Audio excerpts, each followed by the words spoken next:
O Supremo Tribunal Federal, no julgamento de um recurso extraordinário proposto pelo Ministério Público de Santa Catarina e que ainda está por concluir, já formou maioria no sentido de que é compatível com a Constituição, mais precisamente não ofende o princípio constitucional da presunção de inocência, a prisão imediata do réu condenado por decisão do tribunal do júri, mesmo ainda pendente recurso. O que se questiona é a constitucionalidade da disposição contida no artigo 492, inciso 1, a linha E do Código de Processo Penal, com a redação atribuída pelo pacote anticrime, Lei 13.964 de 2019, que determina a execução provisória da pena com expedição imediata de mandado de prisão, independente de trânsito em julgado, nos casos de condenação pelo tribunal do júri, quando a pena imposta for igual ou superior a 15 anos. O que se tem em conflito, no caso, são dois princípios constitucionais. De um lado, o princípio da não culpabilidade ou da presunção de inocência, segundo o qual a execução da pena, inclusive e especialmente a pena de prisão, só pode ocorrer após o esgotamento de todas as vias recursais, ou seja, só após o efetivo e definitivo trânsito em julgado da condenação. E de outro lado, o princípio da soberania dos vereditos do júri, estampado no artigo 5º, inciso 38, a linha C da Constituição Federal, pelo qual as decisões proferidas pelo Conselho de Sentença são soberanas porque decorrem da vontade popular e, por isso, não são passíveis de retificação ou de modificação em grau de recurso. O próprio STF já havia julgado por maioria de votos, em novembro de 2019, no julgamento conjunto das ações diretas de constitucionalidade números 43, 44 e 54, que a mera condenação em segunda instância não basta para a expedição do mandado de prisão, ou seja, a presunção de inocência consagrada no artigo 5º, inciso 57 da Constituição Federal, que estabelece que ninguém será considerado culpado até o trânsito em julgado de sentença penal condenatória, implica em que a expedição do mandado de prisão, fora dos casos, evidentemente, de prisão cautelar, como a prisão preventiva, prisão em flagrante, etc., só seja possível após condenação criminal transitada em julgado nos termos precisos do caput do artigo 283 do Código de Processo Penal. Entretanto, aquela decisão de 2019 do STF tratava apenas da possibilidade de prisão após a condenação em segunda instância de forma genérica. Discutia-se a validade constitucional do artigo 283 do Código de Processo Penal, de modo que a decisão não enfrentou a questão da condenação pelo tribunal do júri,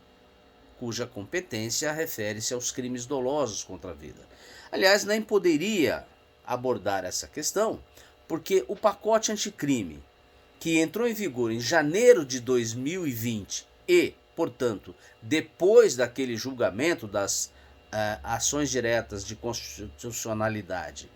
43, 44 e 54, é que introduziu a regra da execução provisória da pena de prisão nos casos de condenação pelo júri e se o quantum da pena for igual ou maior que 15 anos. E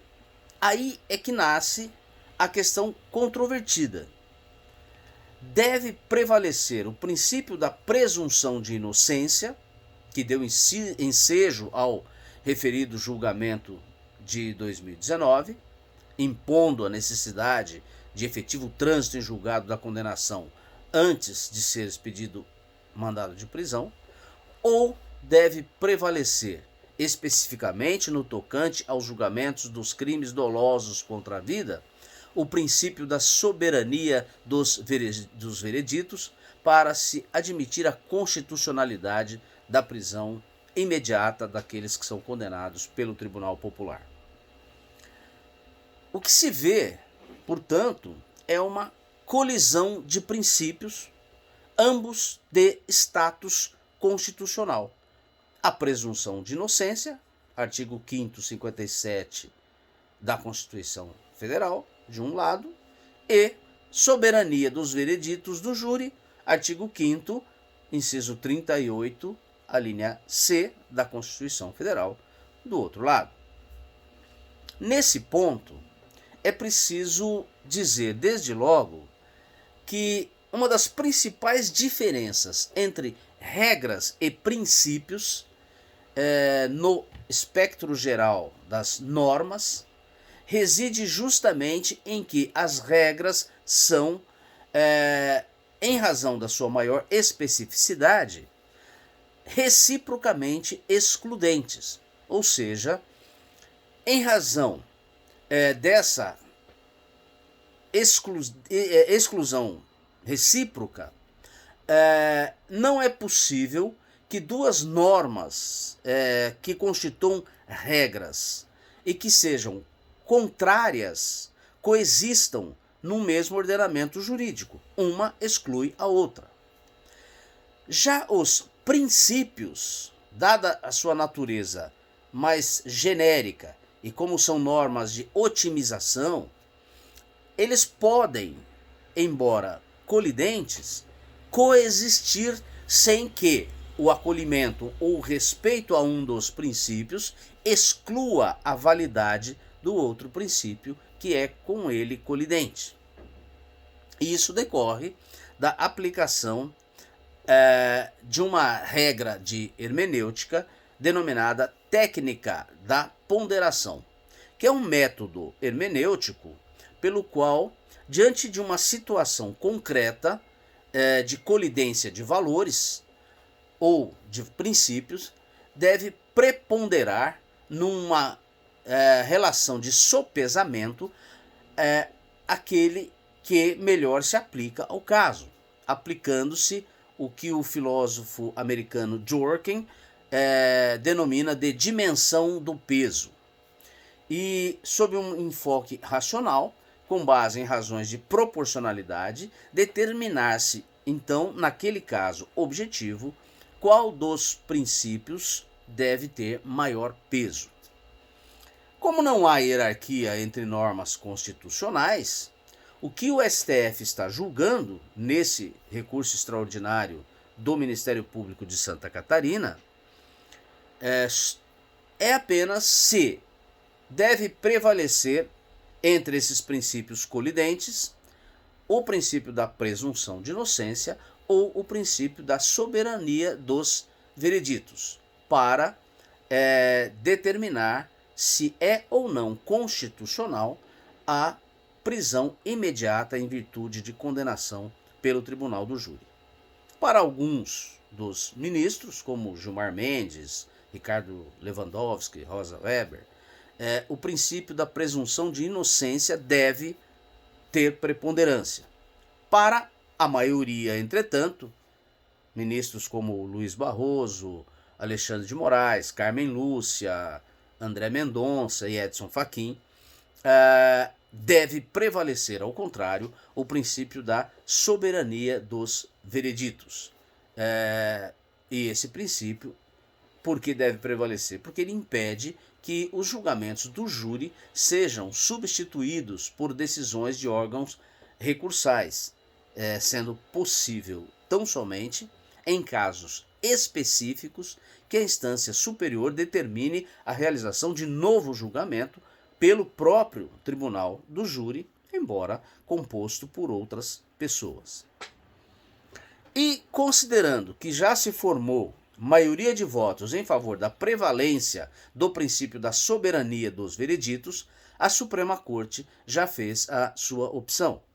Assim, é de se concluir que, para todos os demais casos, continua sendo necessário o esgotamento de todos os recursos para só então determinar-se a prisão do condenado em razão do princípio da presunção de inocência. Entretanto, para os específicos casos de condenação pelo júri, em razão da preponderância, nesse caso, do princípio da soberania dos vereditos, é possível a execução da prisão imediatamente, independente da existência de recurso pendente. Ao contrário de alguns autores, como por exemplo o professor Lênio Streck,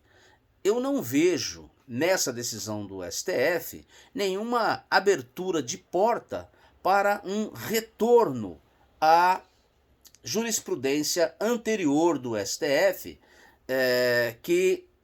permitia a prisão após condenação em segunda instância, antes do trânsito em julgado da sentença, ou seja, aquele entendimento que foi acolhido nas ADCs 43, 44 e 54. O que há aí é só o estabelecimento de uma regra exceptiva. Continua vigendo o princípio da presunção de inocência para todos os demais casos, mas quando a condenação for imposta pelo tribunal do júri, mercê do princípio da soberania dos vereditos, que também tem status constitucional, deve ser possível a prisão imediata do condenado, com base no artigo 492, inciso 1, a linha E do Código de Processo Penal, cuja constitucionalidade, cuja compatibilidade com a Constituição está sendo agora reconhecida pelo Supremo Tribunal Federal.